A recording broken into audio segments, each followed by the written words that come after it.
What if the things you fear the most are actually the keys to your freedom? From the outside, my life looked successful, but beneath that surface, alcohol became my escape, my way to silence the thoughts I didn't want to face and numb the restlessness I couldn't shake. What started as a casual habit became relentless. What once helped me unwind began to control me. I'd been to treatment twice and quit hundreds of times before I was truly ready for sobriety. And it wasn't just about removing a substance, it was about confronting the void it tried to fill. And in my search for meaning, I came across a letter from Carl Jung that finally put into words something I'd always felt but could never explain. In a letter to AA founder Bill Wilson, Carl Jung wrote, "The craving for alcohol was the equivalent on a low level of the spiritual thirst of our being for wholeness. Alcohol in Latin is spiritus, the same word for the highest religious experience and the most depraving poison. The formula is spiritus contra spiritum, which translates to spirit against spirit." Jung believed that only a deep spiritual experience could loosen addiction's grip. To inspire doesn't just mean to breathe in, it also means to awaken, to be filled with spirit or breath. One of the most profound lessons I've discovered in my journey is this: our breath is a fast track to transformation. It has the power to release what no longer serves us, alchemize trauma, and reconnect us to the present now. Toward the end of this talk, I'll share a simple but powerful method to energize your body and tap into this potential. Let's be honest, alcohol wasn't just a drink, it was an escape hatch, a way to avoid myself every time I felt uncomfortable in my own skin. In the West, we escape through work, video games, iPhones, and substances. We reach midlife and we ask ourselves, what's next? What else do I have to do? Is there something else to fix? Is it laundry time again? Western culture teaches us to control, to push, to consume, and to strive. When something feels off, we distract ourselves, check out, or add another thing to the list. I was no different. I built a life that looked busy and successful on the outside, but inside, I felt restless. I did not feel free, and I wanted to escape the heaviness that life had become. I turned to alcohol to quiet the discomfort I didn't know how to face. Eventually, once I stopped drinking, I began to question escapism. What if escapism isn't the problem? What if we're just escaping in the wrong ways? We all know that rolling on a bike makes us feel like a kid again. There's something timeless about it. In my newfound sobriety, ultracycling, long self-supported endurance rides became my passion. It was my battlefield and my sanctuary. Exhausting myself felt like a ritual that reinforced my sobriety, while adventuring alone on the road connected me to the spirit of my 13-year-old self. I had crafted a bohemian blend of living at 45, one that felt both liberating and deeply healing. Runners talk about chasing a runner's high, a euphoric mix of endorphins and dopamine. And cyclists are no different. But what I found went far beyond chemistry. At first, I sought pain, the kind that burns away distraction and forces you into the now. But mile after mile, something began to happen. At mile 70, when my legs were screaming and my mind was begging me to quit, I hit a wall, and then everything shifted. The noise in my head disappeared, and in its place was silence. Not emptiness, but presence. A vast, unwavering stillness that felt like stepping into another dimension. This was a deep flow state, a doorway into expanded awareness and connection to something greater than myself. A flow state is an optimal state of consciousness, where action and awareness merge and everything feels alive. For the first time in years, I wasn't escaping. I was simply being fully present for hours. This was the beginning of something new. Ultracycling revealed a radical truth. Freedom wasn't in control. It was in surrender. Flow wasn't just a substitute for addiction. It was a glimpse of the effortless presence I'd been chasing all along. But it came at a cost: exhaustion. As I delved deeper into ultracycling, my obsession with further and faster turned into optimizing my recovery. Somewhere along the line, I had learned that transcendental meditation was a way to increase your heart and your brain coherence, potentially lessening problems later in life. So I set out to learn transcendental meditation. Transcendental meditation was brought to the West by Indian physicist Maharishi Mahesh Yogi in 1959, and it is an ancient Vedic technology designed to take you beyond the surface level of reality by going beyond your thinking mind to a transcendental state, a state that is both deep and relaxing. One of the most profound effects of transcendental meditation is that it strips away the nervous system's overwhelm, relieving pressures we carry with us, and anchors us into the present now. At first, it seemed too simple. Sit still, close your eyes, repeat a mantra. But within 30 days, my physiology changed. My resting heart rate dropped to as low as 39 beats per minute. And according to my Aura sleep and fitness tracking ring, after practicing transcendental meditation, my heart's age is 10 years younger than my physical age. These benefits weren't just numbers, they translated to better sleep, clearer mornings, and a calmer, more balanced life. Beyond personal transformation, a 2022 randomized control trial published in JAMA Network Open found that just 3 months of practicing transcendental meditation significantly improved symptoms of burnout, anxiety, and insomnia by over 30% in frontline healthcare workers during the COVID pandemic. Again, an over 30% improvement in symptoms of burnout, anxiety, and insomnia. I was so excited by the measurable changes in quality sleep brought on by transcendental meditation that I kept searching for something deeper. As mentioned in the Netflix documentary, How to Change Your Mind, holotropic breathwork was developed by psychiatrists Stan and Christine Groff and was once only available through immersive retreats at the Esalen Institute in Big Sur, California. The word holotropic, meaning moving toward wholeness, is like dropping into a deep flow state. But instead of performance, you're being pulled towards your most authentic self. Now, with all the cycling I had done, I thought I knew breath, but holotropic breathwork isn't just breathing. It's a gateway right away. Your breath takes over, your thinking mind dissolves, and your body lets go. Within minutes, you're not just here. You're traveling inward like a lucid dream, guided by the rhythm of your breath. I started practicing hour-long neurodynamic breathwork sessions that were like short holotropic sessions and easier than meditation. They were whole body, emotional, and energetic tune-ups I didn't even know I needed. Within minutes of my first session, I had a cascade of flow state images from my ultracycling experiences come into my awareness.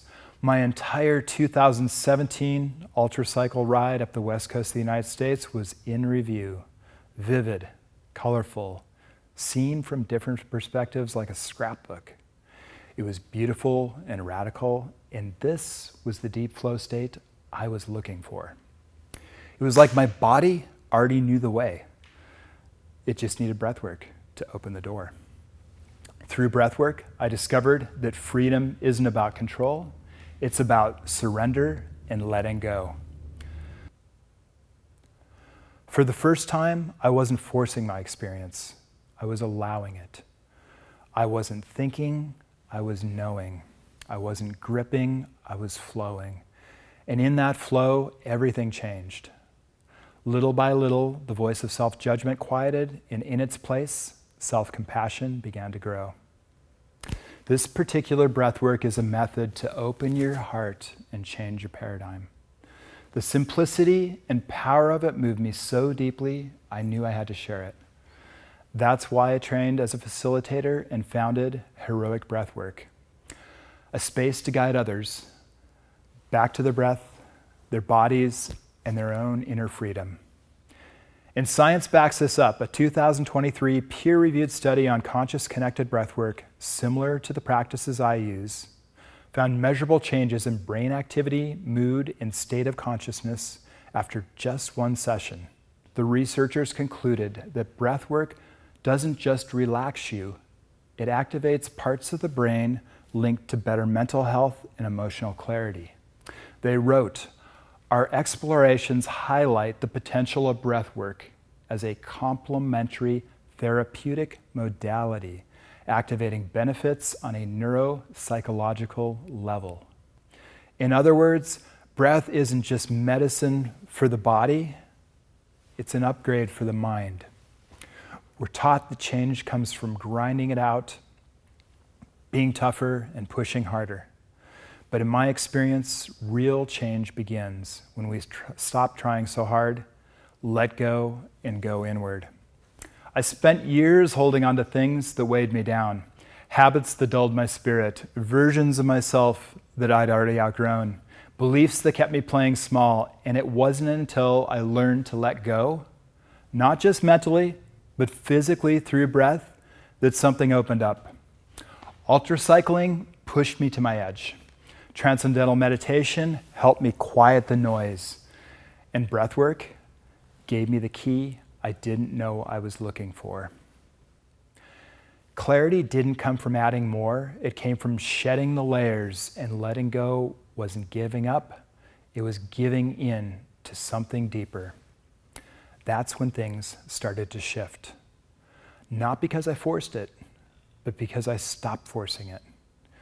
Maybe we've all been taught to grip a little too tightly, but sometimes freedom doesn't come from holding on. It comes from knowing when to let go. Breathwork isn't something to figure out, it's something to experience and feel, and in just a few breaths, you'll know. Now I'd like you to sit back comfortably upright, close your eyes, and take a deep breath in. And as you exhale, settle back into your seat.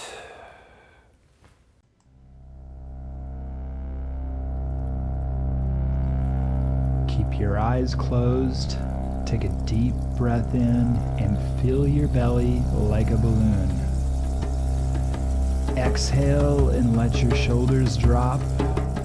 Relax your face and jaw. And breathe in. 2, 3, 4, out. 2, 3, 4, in. 2, 3, 4, breathe out. Deeply into your belly. In. 2, 3, 4, out. 2, 3, 4. Every inhale filled with inspiration. 3, 4. Every exhale releases what no longer is yours. Into, let your body unwind. Let your nervous system find rhythm and bliss.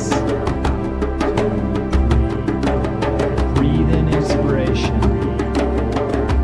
Let go of what is no longer yours. This is your return to your body and to your freedom. Moments, the guidance will fade. Keep breathing with music in and out. Let the rhythm carry you. 2, 3, 4.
So I leave you with this.